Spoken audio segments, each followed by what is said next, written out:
Assalamualaikum warahmatullahi wabarakatuh. Saya Nadia Salma, selaku moderator dari kelompok 4 yang akan memandu presentasi kelompok kami yang berjudul hipersensitivitas.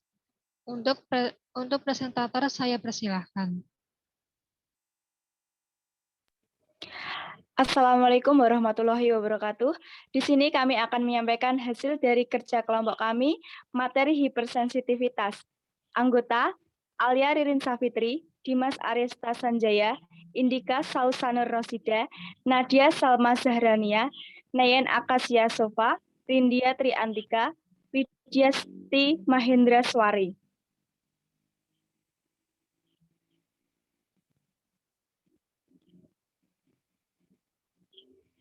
Definisi hipersensitivitas. Alergi atau hipersensitivitas adalah kegagalan kekebalan tubuh di mana tubuh seseorang menjadi hipersensitif dalam reaksi secara imunologi terhadap bahan-bahan yang umumnya non-imunogenik. Dengan kata lain, tubuh manusia bereaksi berlebihan terhadap lingkungan atau bahan-bahan yang oleh tubuh dianggap asing atau berbahaya. Bahan-bahan yang menyebabkan hipersensitivitas tersebut disebut alergen.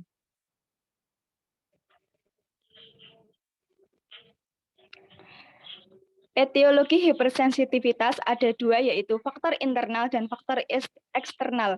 Dari faktor internal yaitu imaturitas usus secara fungsional, misalnya dalam fungsi-fungsi asam lambung, enzim-enzim usus, glikokaliks, maupun fungsi-fungsi imunologis, misalnya imunoglobulin A, sekretorik, memudahkan penetrasi alergen makanan. Imaturitas juga mengurangi kemampuan usus mentoleransi makanan tertentu. B. Genetik berperan dalam alergi makanan. Sensitasi alergen dini mulai janin sampai masa bayi, dan sensitisasi ini dipengaruhi oleh kebiasaan dan norma kehidupan setempat. C. Mukosa dinding saluran cerna belum matang yang menyebabkan penyerapan alergen bertambah. Dari faktor eksternal, yaitu faktor pencetus, faktor fisik, dingin, panas, hujan. Dari faktor psikis, ada sedih dan stres, atau beban latihan, yaitu lari dan olahraga. B. Contoh makanan yang dapat memberikan reaksi alergi menurut prevalensi, yaitu ikan 15,4%, telur 12,7%, susu 12,2%, kacang 5,3%, dan lain-lain. C. Hampir semua jenis makanan dan zat tambahan pada makanan dapat menimbulkan reaksi alergi.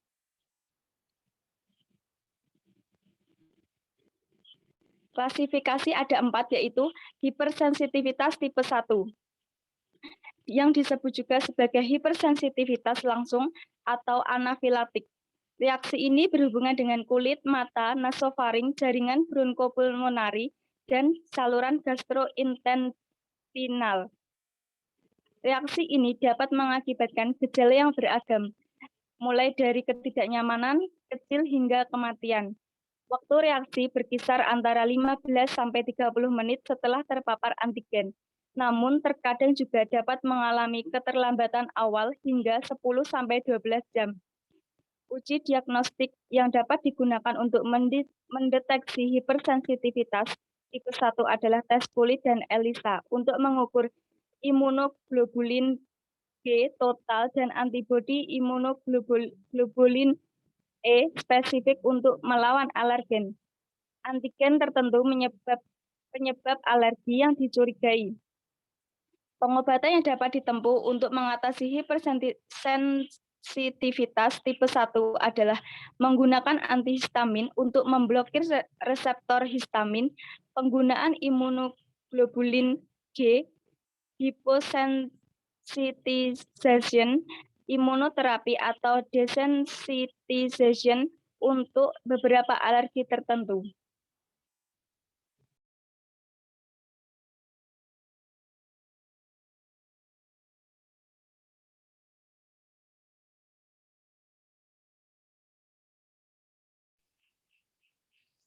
Lanjutan. Hipersensitivitas tipe 2.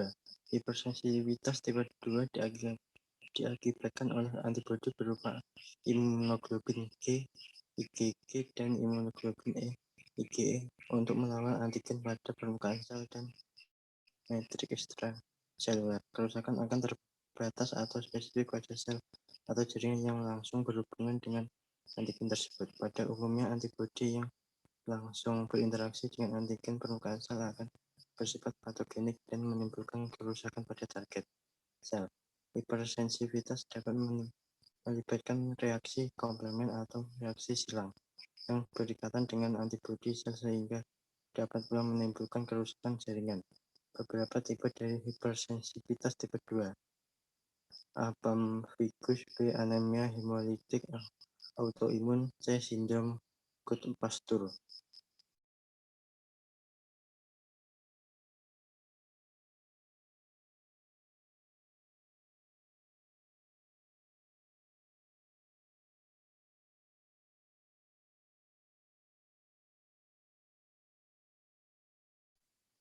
Lanjut.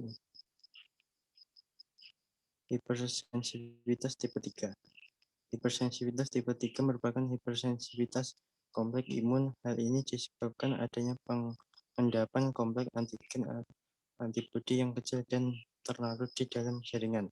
Hal ini ditandai dengan timbulnya inflamasi atau peradangan. Hipersensitivitas tipe 4. Hipersensitivitas tipe 4 dikenal sebagai hipersensitivitas yang diperantarai sel atau tipe lambat delay tipe. Reaksi ini terjadi karena aktivitas perusakan jaringan oleh sel T dan makrofag.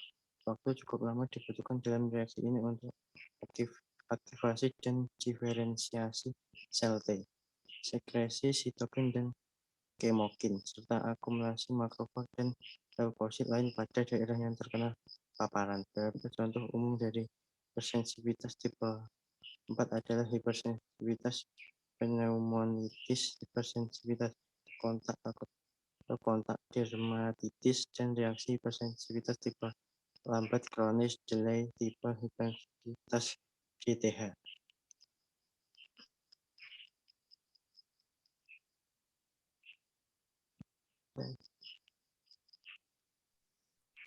Patofisiologi. Saat pertama kali masuknya alergen atau eks-telur ke dalam tubuh seseorang yang mengkonsumsi makanan, tetapi dia belum pernah terkena alergi. Namun ketika untuk kedua kalinya orang tersebut mengkonsumsi makanan yang sama, barulah tampak gejala-gejala timbulnya alergi pada kulit orang tersebut. Setelah tanda-tanda itu muncul, maka antigen akan mengenali alergen yang masuk yang akan memicu aktifnya sel T, di mana sel T tersebut yang akan merangsang sel B untuk mengaktifkan antibodi IgE. Proses ini mengakibatkan melekatnya antibodi pada sel emas yang dikeluarkan oleh basofil. Apabila seseorang mengalami paparan untuk kedua kalinya oleh alergen, maka akan terjadi dua hal yaitu: satu, ketika mulai terjadinya produksi sitokin oleh sel T, sitokin memberikan efek terhadap berbagai sel, terutama dalam menarik sel-sel radang, misalnya neutrofil dan eosinofil, sehingga menimbulkan reaksi peradangan yang menyebabkan panas. 2. Alergen tersebut akan langsung mengaktifkan antibodi IgE yang merangsang sel emas, kemudian melepaskan histamin dalam jumlah yang banyak. Kemudian histamin tersebut beredar di dalam tubuh melalui pembuluh darah. Saat mereka mencapai kulit, alergen akan menyebabkan terjadinya gatal, pruritus, angioedema, urtikaria, kemerahan pada kulit, dan dermatitis. Pada saat mereka mencapai paru-paru, alergen dapat mencetuskan terjadinya asma. Gejala alergi yang paling ditakutkan dikenal dengan nama anafilaktik shock. Gejala ini ditandai dengan tekanan darah yang menurun, kesadaran menurun, dan bila tidak ditangani segera dapat menyebabkan kematian. Next. Pemeriksaan penunjang, uji kulit, darah tepi, biopsi usus, IG total dan spesifik. Tes intradermal nilainya terbatas, berbahaya. Tes hemaglutinin dan antibodi resipita tidak sensitif. Untuk pengobatannya, menghindari alergen, terapi farmakologis, adrenergik, antihistamin, kromolin sodium, kortikosteroid, imunoterapi, profilaksis dengan steroid anabolik.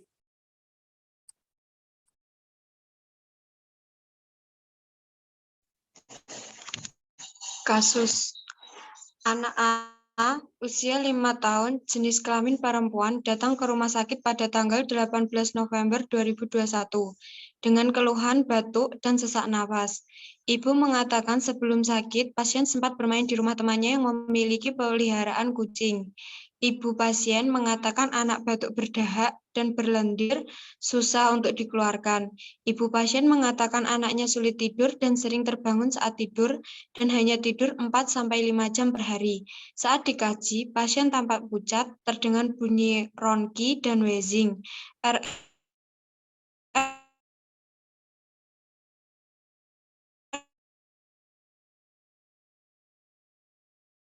32 kali per menit, 7 derajat, tekanan darah 90/70 pasien. Nama anak A, umur 5 tahun, jenis kelamin perempuan, agama Islam, alamat Ngawi, pendidikan TK, tanggal MRS 18 November 2021, nomor register 168XXX, diagnosa masuk asma bronkial. Riwayat kesehatan. Riwayat kesehatan sekarang, anak A tampak pucat, sesak nafas, kesadaran, kompos mentis, GCS 15. Ibu mengatakan sebelum sakit, pasien sempat bermain di rumah temannya yang memiliki peliharaan kucing. Ibu pasien mengatakan anak batuk berdahak dan lendir susah untuk dikeluarkan. Ibu pasien mengatakan anaknya sulit tidur dan sering terbangun saat tidur dan hanya tidur 4-5 jam per hari. Saat dikaji, pasien tampak pucat, terdengar bunyi ronki dan wheezing, RR 30 kali per menit, nadi 112 kali per menit, suhu 30 derajat Celcius, tekanan darah 90/70 mmHg. Riwayat kesehatan dahulu, pasien sebelumnya pernah dirawat di rumah sakit dengan keluhan yang sama. Riwayat kesehatan keluarga, dalam keluarga pasien tidak ada yang mempunyai penyakit seperti yang diderita pasien.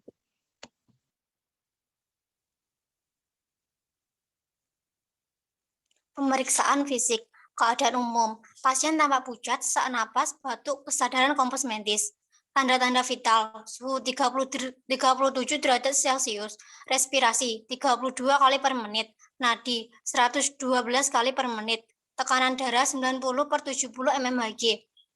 Kepala, bentuk mesosepal, rambut warna hitam, lurus, persebaran merata, bersih, tidak ada ketombe, tidak mudah rontok, mata simetris, sklera tidak ekterik, konjungtiva tidak anemis, pupil isokor, penglihatan baik. Hidung simetris, tidak terjadi perdarahan, telinga simetris, bersih, tidak ada penumpukan serumen, mulut bersih, tidak ada perdarahan yang pada gusi, leher tidak ada pembesaran kelenjar tiroid, tidak ada nyeri tekan, dada, paru-paru, inspeksi simetris, ada tarikan interkosta, ekspirasi dan inspirasi cepat dan dangkal. Palpasi, retraksi traktil frame itu seraba semua. Perkusi, sonor, auskultasi terdengar adanya wheezing. Jantung, inspeksi simetris, ictus cordis tampak. Palpasi, ictus cordis teraba di ICS 5 clavicula. Perkusi, redup. Auskultasi, bunyi jantung 1 dan 2 reguler loop group.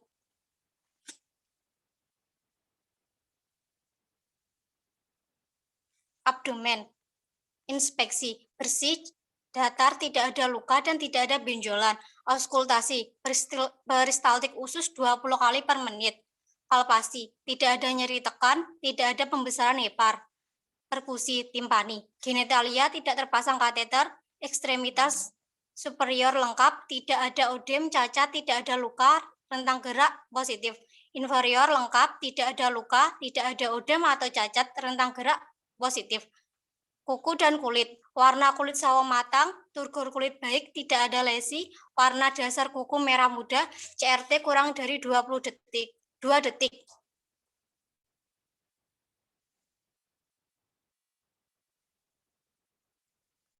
Data subjektif, klien mengeluh batuk dan sekret tidak bisa keluar. Data objektif, klien tampak batuk disertai adanya sekret tampak berlebih, respirasi 32 kali per menit, terdengar bunyi ronki dan wheezing. Penyebab sekresi yang tertahan, masalah bersihan jalan nafas tidak efektif.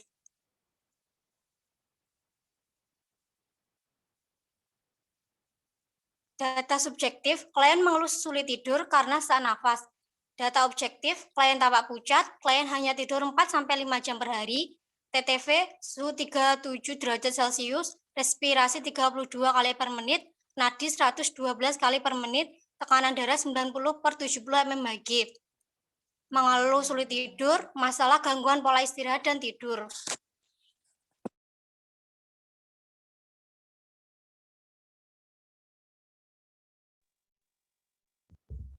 Diagnosa keperawatan, bersihan jalan nafas tidak efektif berhubungan dengan sekresi yang tertahan.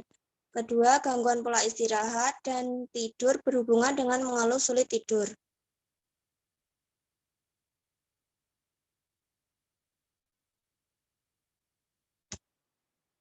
Intervensi keperawatan, diagnosa keperawatan, bersihan jalan nafas tidak efektif berhubungan dengan sekresi yang berlebihan. Tujuan, setelah dilakukan tindakan keperawatan selama 1x24 jam, maka diharapkan bersihan jalan nafas membaik. Dengan kriteria hasil, batuk klien berkurang, sekret klien bisa keluar, produksi sekret berkurang, wheezing menurun, frekuensi nafas membaik. Intervensi, observasi, identifikasi kemampuan batuk, monitor adanya retensi sputum, ajarkan klien batuk efektif, auskultasi, monitor bunyi nafas, terapeutik, berikan posisi yang nyaman untuk meringankan sesak nafas yaitu semipolar atau polar, buang sekret pada tempat sputum. Edukasi, dorong latihan nafas dalam, pantau irama dan kedalaman nafas, ajarkan untuk banyak minum air hangat. Kolaborasi, kolaborasikan pemberian mukolitik atau ekspektoran.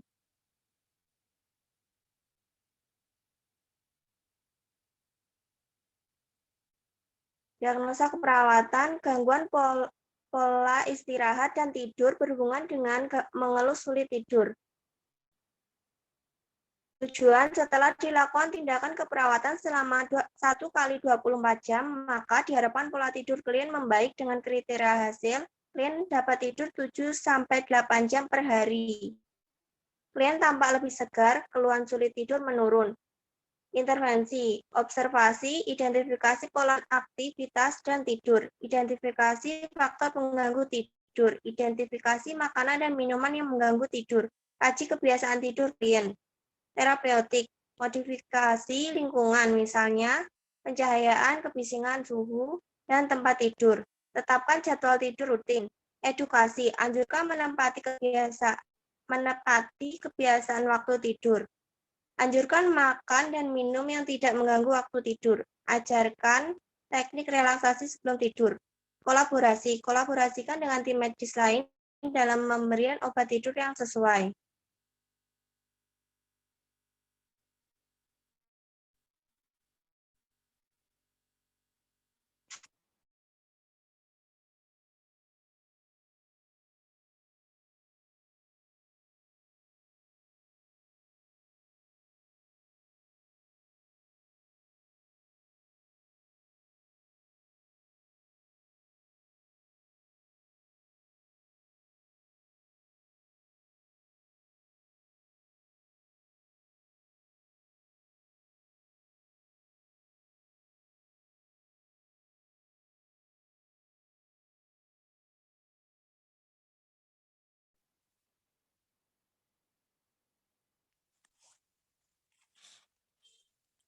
Saya Neina Akasia Sofa sebagai notulen akan menyimpulkan hasil presentasi kelompok kami yaitu asuhan keperawatan hipersensitivitas.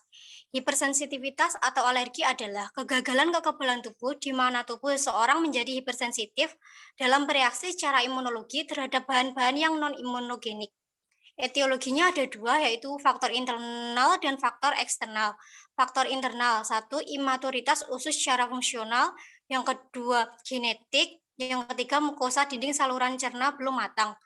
Faktor eksternal, satu, faktor pencetus, yaitu ada faktor fisik, yaitu dingin, panas, faktor psikis, sedih, dan stres. Yang kedua, contoh makanan seperti ikan, telur, dan suhu. Klasifikasi hipersensitivitas ada 4, yaitu hipersensitivitas tipe 1, hipersensitivitas tipe 1 secara langsung. Reaksi ini berhubungan langsung dengan kulit, mata, dan nasofaring. Hipersensitivitas tipe 2 diakibatkan oleh antibodi imunoglobulin G dan imunoglobulin E. Yang ketiga, hipersensitivitas tipe 3. Penyebabnya adanya pengendapan kompleks antigen antibodi yang kecil dan larut dalam jaringan. Yang keempat, hipersensitivitas tipe 4. Hipersensitivitas ini diperantarai sel atau tipe lambat. Reaksi ini terjadi karena aktivitas perusakan jaringan oleh sel T dan makrofag. Di dalam hipersensitivitas terdapat banyak jaringan dan jenisnya. Di sini, kelompok kami mengambil kasus yaitu asma bronkial yang termasuk salah satu jenis dari hipersensitivitas. Dan diagnosa yang muncul dari kasus asma bronkial adalah 1. Bersihan jalan nafas tidak efektif berhubungan dengan sekresi yang tertahan. Yang kedua, gangguan pola istirahat dan tidur berhubungan dengan mengeluh sulit tidur. Sekian kesimpulan dari saya kembalikan ke moderator. Terima kasih. Terima kasih untuk pemateri yang telah menyampaikan materi tentang hipersensitivitas. Apabila ada kurang dan lebihnya, saya mohon maaf sebesar-besarnya. Wassalamualaikum warahmatullahi wabarakatuh.